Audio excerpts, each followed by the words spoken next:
still small voice cries out to my soul. Hey everyone, it's MK. Welcome back to this new Sim Series video. Well, actually, it's a review. So as you know, since I started doing my YouTube videos, Handy Quilter has come out with a big new software update to their Pro Stitcher system. And so what I thought I would do over the next several months is take a look at some of those old YouTube videos that I did and maybe give them a little spruce up, a little update, and show you how I'm working those techniques and those things that I taught you, how I'm approaching those with Pro Stitcher Premium. So in this particular video, I'm going to give you some of the basics of my layout and rendering series. So I'm going to take you inside simulation and then I'll meet you right back here. Here we go. We're inside a simulation and we're ready to start working on this simple layout. Again, what you're looking at on the screen is a simple line drawing to be a visual representation of our quilt.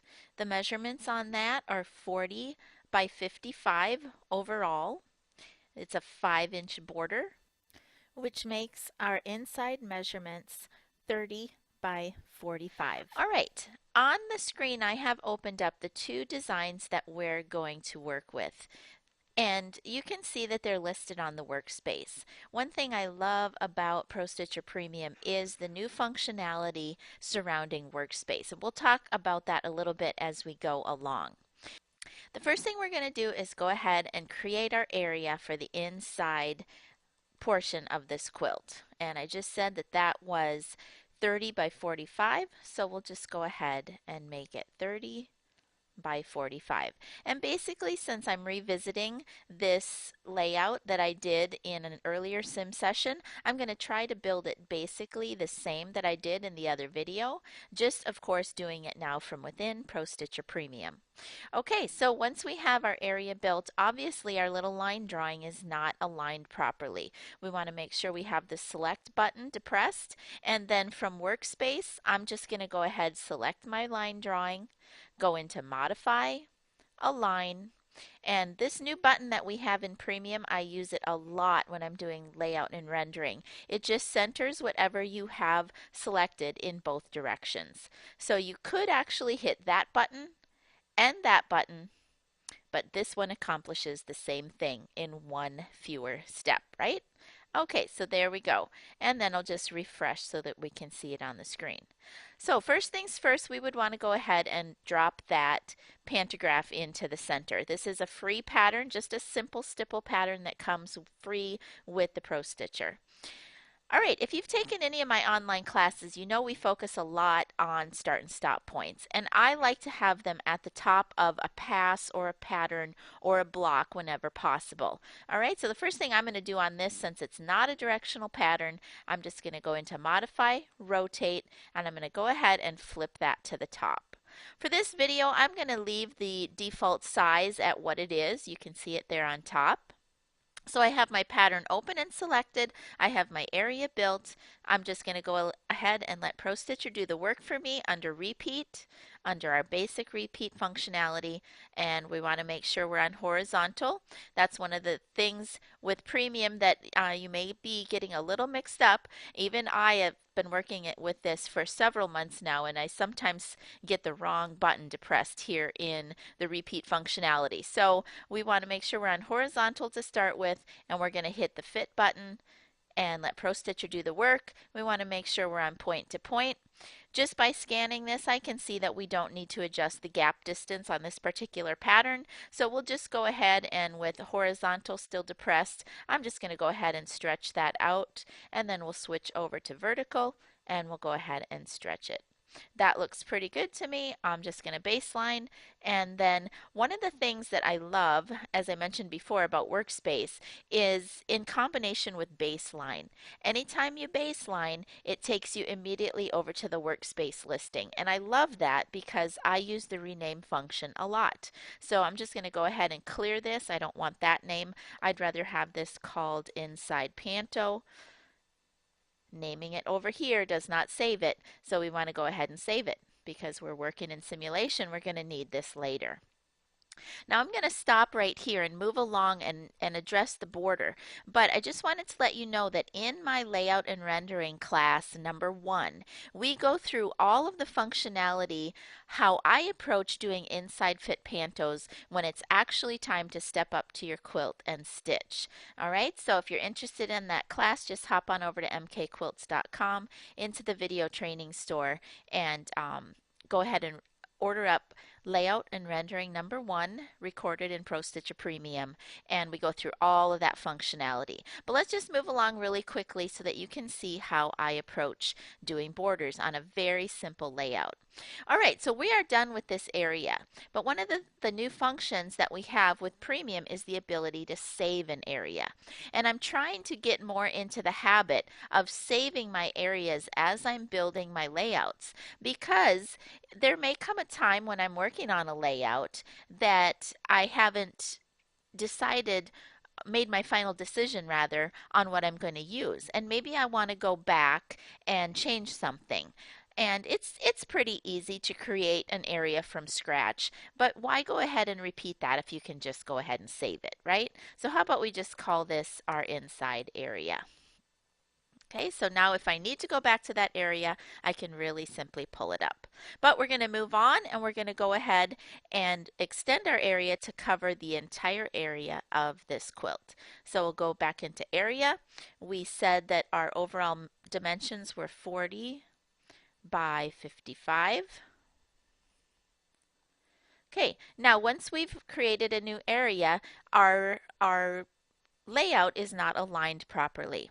What I find that works best, just so that you don't get confused, is to go ahead back over to the workspace, go ahead and grab your items that you've already created one at a time and align them. Okay, now you can do some alignment with grouping, but that may get you a little bit confused. It may group some things together and join them as a merged group that you don't want to have merged as a grouping. So while you're learning layout and rendering, I would suggest just selecting them one at a time. So I have my line drawing selected. We'll go into Modify Align, use that center button, go back over to the workspace, grab our inside panto, and again under Align, we'll go ahead and align that to the center. And it looks like I didn't get my line drawing properly aligned there, so let me jump back there and do it. There we go, and we'll refresh. Okay, next we're going to go ahead and build this border there onto the top. Well, if we look at it right now, it's too big. We said that that border was 5 inches, it's 8 inches. So let's just go ahead and resize this. We'll resize it on the height, lock the aspect, and make it 5. Okay, so again, if you watched the original video, we talked about the fact that if you were building this border at your quilt, you would probably be building an area to match this border size. But we're working in simulation, so we can do things a little bit differently. We've got our border selected. We're going to go ahead and go under Repeat. We're going to go under, again, horizontal. We're just going to repeat it from 1 to 2, point to point, and then we're going to stop right there. We're just going to go into Modify Align, align it to the center, align it to the top. Now that our alignment is locked, we can go ahead back to Repeat, and I just like to manually repeat that border until it fits the space. This one just happens mathematically to work out just perfectly, because if we look at our border on the top, it's 40, and that's what our border dimension was. If it was a little bit off, you can go back to resize and get that to fit just perfectly. I like how this looks, so I'm going to go ahead and baseline. You'll see how that takes us immediately over to workspace, gives us our name. I don't like that name. I'm just going to go ahead and rename it. And maybe we'll just call this outer top. And naming it doesn't save it, and we're going to need it later, so we better save it. Okay, so as you see, my approach with this is basically just building the items one at a time, seeing if I like how it looks, and then it'll be ready for me when I'm ready to stitch. Okay, let's go ahead and take this border and let's put it down here. We have an awesome function in Pro Stitcher, duplicate, and I just happen to have duplicate assigned to one of my buttons over here because I use it frequently. Okay, we're just going to go ahead and duplicate, and then I'm going to modify and align. This time I'm going to align it in the center and at the bottom. And just so that my start and stop points are the same and mirrored in this border, I'm just going to go ahead and rotate that and flip it so that my start points are in the same position. I like that. I'm going to go ahead and baseline. I love this. Love, love, love. Takes you directly to workspace. I don't like that name. And then we'll rename it clear. And how about we call it outer bottom? And naming doesn't save. If you take my classes, you hear me say that over and over again because I want that to get ingrained into your brain. All right, just like within the first video that I did, I'm going to go ahead and stop here. And just with this amount of instruction, you should be able to go ahead and build yourself a border over here. We're going to use the same border that we used here. We're just going to work with it in a vertical fashion rather than horizontal. Go ahead and build your border, align it in there, rename it, and save it. And basically, folks, what I just did for you right here, this very simple layout, is the beginning of the instruction that I do in my layout and rendering series. This is where we start. We keep it simple with an inside fit panto, very easy borders, and we move on to other things like more complicated borders and mixed layout techniques, row by row and block to block and on point, and all those different types of quilts that you may have in your studio. I like to work that up in simulation and then have it ready for when I'm ready to quilt. All right, everybody, thanks for coming along on this really quick update to a video that I did before, just showing you some of the way that I approach this now within Pro Stitcher Premium. Remember to subscribe here on YouTube. I appreciate you being a follower. Subscribe so that you can always get my updates, my new content. Of course, follow me over on my Facebook group. That's Pro Stitcher Sim Style. Check out my website, mkquilts.com. We make frequent updates there. We've got a blog, and I've just got a lot of stuff going on. So make sure to keep plugged in. And until next time, everybody, it's MK. Happy quilting. Bye-bye.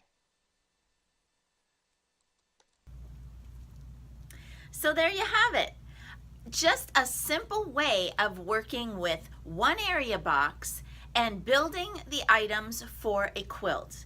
That instruction right there, as I mentioned at the end of the screen capture, is basically the start of my layout and rendering series that I have for sale on my video hosting site on MK Quilts. So I hope that you keep following here on YouTube. I'm going to update some of that old content. I'm going to come to you with new content, and I'm going to keep creating new content for you for sale, or for rent rather, over on my video hosting site. So thanks again, you guys, for all of your support, your positive encouragement and words. I really appreciate that. And as my shirt says today, from my studio to yours, happy quilting. It's MK.